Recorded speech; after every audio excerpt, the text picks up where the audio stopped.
I was just 10 years old when my grandmother first told me this story. Every evening after dinner we had a routine, prayers, then bedtime stories. But these weren't just any stories. Some were warm and comforting, while others lingered in my mind long after the lights went out. This is one of those stories. When my grandmother was in her early 20s, she loved working in the fields, tending to vegetables and taro plants. It was a daily routine. Before the sun even rose, she and my grandfather would head out to cultivate their crops or go fishing. At the time, they had 2 children, her eldest daughter Buena and my father Tika. Since the fields were no place for young kids, she would leave them in the care of her parents before starting her day's work. One particular morning, things were different. My grandfather had a church meeting, so my grandmother had to tend to the fields alone. It didn't bother her. She was used to hard work. By mid-morning, around 10 a.m., she took her usual break. Sitting down in the cool shade of a taro pit, she unwrapped her food, allowing herself a moment of rest. That's when she felt it.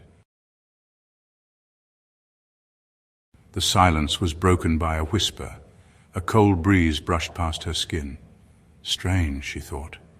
The taro pit was low, surrounded by thick plants. No wind could possibly reach her here. She shook it off. Maybe it was just her imagination. She took another bite, but before she could swallow, a sharp whistle sounded right in her ear. A shiver ran down her spine. The air behind her felt wrong, like something was standing there, breathing against her neck. Then, in the stillness, her long hair lifted as if unseen fingers were playing with it. That was enough.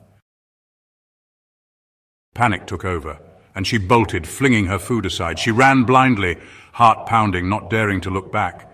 She didn't stop until her lungs burned, gasping for air. She finally slowed, scanning her surroundings. That's when she spotted a large rock nearby.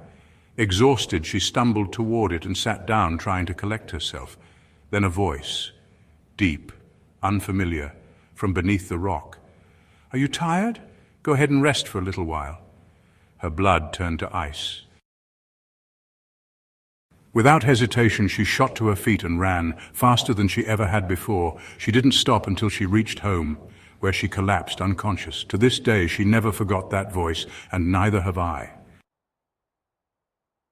Have you or someone you know ever experienced something like this? Share your story below.